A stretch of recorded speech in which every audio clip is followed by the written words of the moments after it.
բուսաբանական այգում ծառերի սպանդ է տեղի ունեցել։ Մենք որ Այո, նայել եմ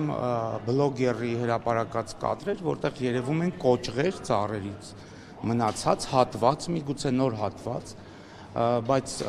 մենք չենք բացառում, որ կարող է ծառերը նաև չորացած լինեին, չէ։ Այնպես որ ես բուսաբանական այգու մասով կարող եմ ասել, որ Հայաստանի Հանրապետության համար առաջին գիտական հիմնարկն է, եթե այդ ծառերը հատվել է հիմնարկի ուրեմն որոշմամբ, այնտեղ կա խորհուրդ, գիտական խորհուրդ,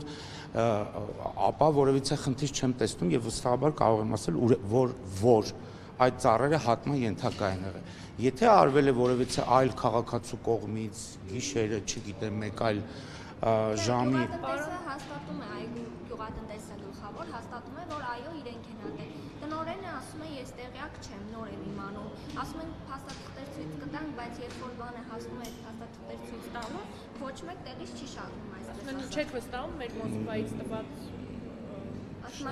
Ես բուսաբանական այգու մասով մի բան կարող եմ ասել, եթե տնօրինությունը հաստատում է, որ իրենց որոշմամբ է իրականացվել հատումը, ապա ես վստահաբար կարող եմ ասել, որ ծառերը ենթակա են եղել հատման։ Այսքանը կարող եմ ասել, որովհետև չէ, հարգելիներս, մեկ ասել էր հերվից լավ չեն երևում նայում ենք այդ ծառերը։ Չեմ կարող չեմ կարող մեկնաբանել, որովհետև անձամբ չեմ լսել այդ ասվածը, չեմ կարծում, որ գեշ Երևանու համար ծառ կհատվեր, բայց մի բան կարող եմ ասել։ Մենք ինքներս որպես Երևան քաղաքի մասնագիտական կառույց շատ հարցերով, որպես հանրապետության համար առաջին ինստիտուտ, դիմում ենք բուսաբանական ինստիտուտին այս կամ այն խնդրանքով կամ այս կամ այն մասնագիտական ուրեմն ուղղություն տալու հարցով։ Եվ հետևաբար ես չեմ կարծում, որ համար առաջին ինստիտուտը, եթե ինձ թող ներեն մնացած բոլոր մասնագիտական ինստիտուտները, որ համար առաջին ինստիտուտի կատարած աշխատանքը կարելի է կասկածի տակ դնել։ Աճել են, ծաղկել են, որ կպատասխանեմ։ Ոչ, չեմ զանգահարել, որովհետև հետաքրքրում է, ես հետաքրքրվել եմ, որքանով որ հնարավոր է եղել հետաքրքրվել։ Հաստատական հիմք չկա, պարոն Բեկոյան, օրինակ այդտեղ հարցնում է ուր են, որն է հաստատային հիմքը, այդ ցույց չեն տալիս, դուք ասում եք անվերապահորեն վստահում եմ, անվերապահորեն այդ մարդիկ էլ հիմա առանց փաստաթղթ ցույց տալու հատել են այդ կավին։ Տեսեք, եթե օրինակ ինչ որ մեկին շնորհված է ինչ որ հարցում որոշում կայացնելու հարցը, ինչ որ մի հարցում, եթե այդ մարդը տեղում կանգնած ասում է ես եմ կայացրել այդ որոշումը, օրինակ եմ բերում էլ ինչ փաստաթուղթ ենք ուզում։ Այսինքն այդ մարդը կարող է կամայական որոշում կայացնել ու այդ իր կայացած իմ իմանալով, որքանով որ ես եմ տեղյակ այնտեղ շինարարության աշխատանքների ժամանակ որոշակի էտման աշխատանքներ իրականացվում, նույնիսկ ծառերի էտման աշխատանքները այնտեղ կա խորհուրդ, կարծեմ գիտական խորհուրդ, եւ ծառերի հատումները, դրանց էտումները իրականացվում են այդ խորհրդի թույլտվությամբ։ Չէ, իմ պատկերացմամբ ես տեղյակ եմ շինարարական, սա պետք է հերքեմ, որ տեղյակ եմ պրոյեկտին, կյանքի պուրակի, նախ շինարարություն չի, եկեք ճիշտն ասենք, շինարարություն մեր ազգաբնի շինարարական աշխատանքներ եմ ասում, այնտեղ հիմնվում է կյանքի պուրակը, որտեղ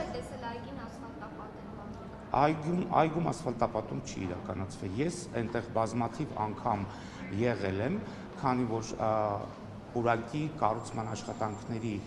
մրցույթները հայտարարել է Երևանի քաղաքապետարանը,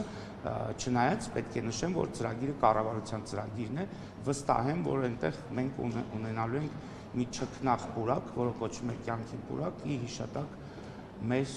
հերոսների։ Բայց ասում ասեմ մի քանի օր անցել է, այս օրերի ընթացքում ոչ մի կերպ չեք փորձել Գիտեք, չեք գնացել այնտեղ այգի։ Ոչ, չեմ գնացել, չեմ տեսել եմ այդ կադրերը եւ քանի որ մշտապես ում կողմից որ տարածվել է այդ կադրերը, ես այդ անձնավորությանը ճանաչում եմ որպես հզոր մանիպուլյացիաների վարպետ, ճիշտն ասած ճիշտն ասած շատ լուրջ չեմ ընդունել այդ ամեն ասվածը, որովհետև շատ հնարավոր է, որ ուղղակի ասենք թե չորացած այսպես ծառի բուն մնացած լինի, օրինակ եմ ասում, եւ ինչ որ մեկը որոշի կտրել, որպեսզի այդ բունը տեղափոխել։ Ավելի հզոր մանիպուլյացիայի վարպետ քան Նիկոլ Փաշինյանն է, որտեղ իրեն էլ են այդպես չաթոյը։ Ես կխնդրեմ կոռեկտ լինել, դուք խոսում եք մեր երկրի ղեկավարի մասին եւ ես չէ, ձեզ կոռեկտության կոչ կանեմ, ոչ, չի կարող եւ չի այդպեսի բազմաթիվ գնահատականներ կան։ Հիմա մենք ձեզ կոռեկտության կոչանենք, որ քաղաքացու մանիպուլյացիա։ Ես վստահաբար կարող եմ պատասխանել, որ քաղաքացին ընդհանրապես իր նյութերի 90%-ը զբաղված է, լավ 90-ը չասեմ, ամեն դեպքում քանի որ գիտակ չի նաև կանաչապատման ոլորտի, բուսաբանության ոլորտի, իր նյութերից բուսաբանությանը, կանաչապատմանը վերաբերվող նյութերի գրեթե 90%-ը մանիպուլացված է։ Ֆակտոր TV-ին էլ է ասել, որ իրենք ուղղակի կտրել են եւ առանց փաստաթղթեր ցույց տալու։ Ով է Մոսկվայի դիպլոմ ստացածը։ Ասում եք, տեսել եք մեր նյութերը։ Հա, հասկացա, ում մասին է խոսքը։ Եթե որոշումը կայացվել է գիտական խորհրդի կողմից, ուրեմն դա այդպես։ Ես որևիցե կասկածի տեղիք չունեմ։ Հասկանում եք, եթե մարդուն, ասենք, վիրահատում են եւ որոշումը կայացել է, օրինակ, ասենք, թե Հայաստանի Հանրապետության գլխավոր նեյրոխիրուրգի կողմից եւ վիրահատությունը նեյրոխիրուրգիական է, ապա ես որևիցե կասկածելու բան չունեմ, թե ինչու է որ այդ որոշումը սխալ է կայացվել։ Մի օր էլ որոշեն, որ ամբողջ ծառերը պետք է հատեն։ Գիտեք ինչու եք մտածում, որ այս մարդիկ, այս ազգի ճշնամի, ինչու եք մտածում, որ ինձանից, ձեզանից կամ դիմացի կանգնած անձանցից այդ մարդիկ ավելի պակաս են սիրում բուսաբանական այգին կամ ընդհանուր մեր հայրենիքը։ Ինչու ենք մենք այսպես մտածում։ Չեն հիմնավորում։ Տնօրենը չգիտի ինչ է տեղի ունեցել իր հիմնարկում, իր ղեկավարած հիմնարկում այգում։ Հարգելիներս, բուսաբանական ինստիտուտը գտնվում է Ազգային ակադեմիայի ուրեմն կառույցի ենթակայության տակ եւ Հայաստանի Հանրապետության բուսաբանության ոլորտի համար առաջին ինստիտուտն է։ Նախ ես կոռեկտ չէ, որ տեղյակել չեմ կարող ավելի մանրամասնել, բայց մի բան կարող եմ ասել, որ եթե միգուցե գիշերը, միգուցե չգիտեմ մի քաղաքացի որոշել է դա կտրել, դա դատապարտելի է, բայց միանշանակ դատապարտելի է, բայց եթե խորհուրդը որոշում է կայացրել մասնագետների հատելու, ապա ես կասկածի տակ չեմ դնում նրանց մասնագիտական գիտելիքները։ Եթե նույն տրամաբանությամբ քաղաքացին է որոշել հատի առանց որևէ ինչ-որ փաստական հիմքի ու նույնը անում է գիտահետազոտական կենտրոն։ Դրա տարբերությունը ո՞րն է, որ երկուսի վերջնարդյունքն էլ հատված որ նա ոլորտի պրոֆեսորներ են եւ ակադեմիայի անդամներ կամ ակադեմիկոսներ, իսկ քաղաքացին, ասենք թե ով որ կորոշի ծառհատել, այդ ոլորտի մասնագետ չի, հետեւաբար անհրաժեշտություն կա դիմելու մասնագետի եզրակացությանը։ Ինչպես օրինակ բժշկության մեջ է, քաղաքացին չի կարող որոշել դիմացինին վիրահատել իր խելքը ինչքան կտրի։ Քաղաքացին է հատել դատապարտում եք, եթե գիտահետազոտական կենտրոնի համար առաջին նորից եմ ասում ոլորտի խորհուրդը որոշում է կայացրել ծառը հատելու, ես կասկած չունեմ, որ ծառը հատման անհրաժեշտություն է ունեցել։ Ես այդպես եմ մտածում։ Պարոն Բեգյան, հիմա որ մեկնաբանեմ կամ մի հատ արտահայտություն անեմ, կասեք սա քաղաքական է կամ չի վերաբերում, այդ նույն կոնտեքստում Նիկոլ Փաշինյանը ասում էր Արցախը Հայաստան է եւ վերջ, հետո գնաց ասեց Արցախը Ադրբեջան է եւ վերջ։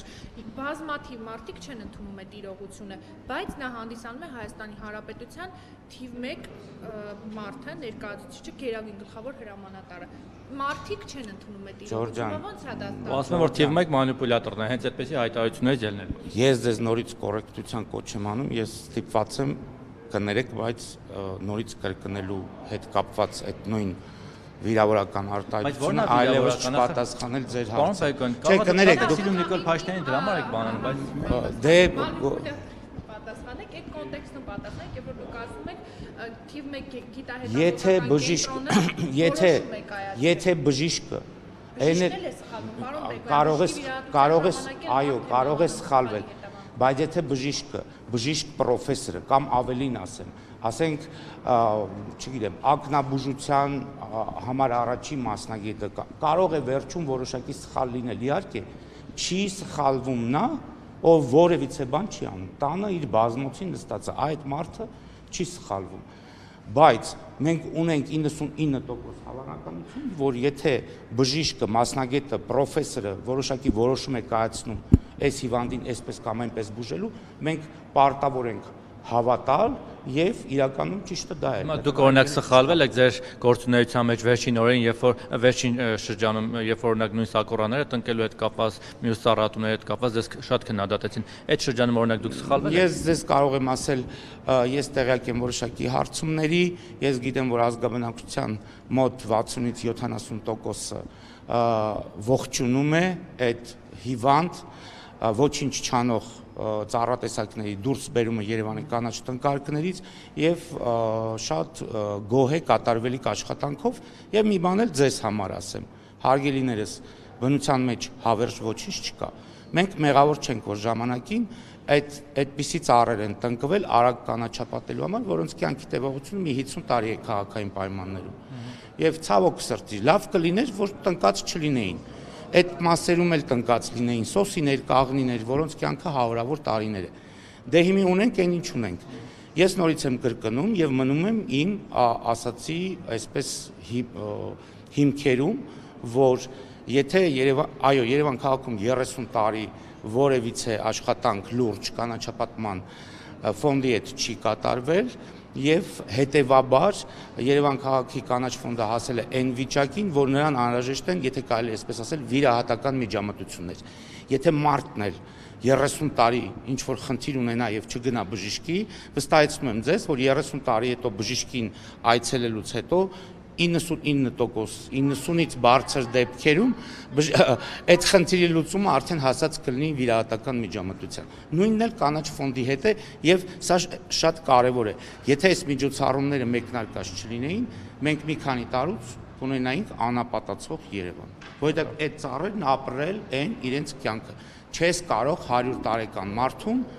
փորձել ինչ որ դեղով պահել, որ նա ապրի։ Հնարավոր չի, այդպես է բնության մեջ։ Լավ, շնորհակալ ենք։ Շնորհակալ։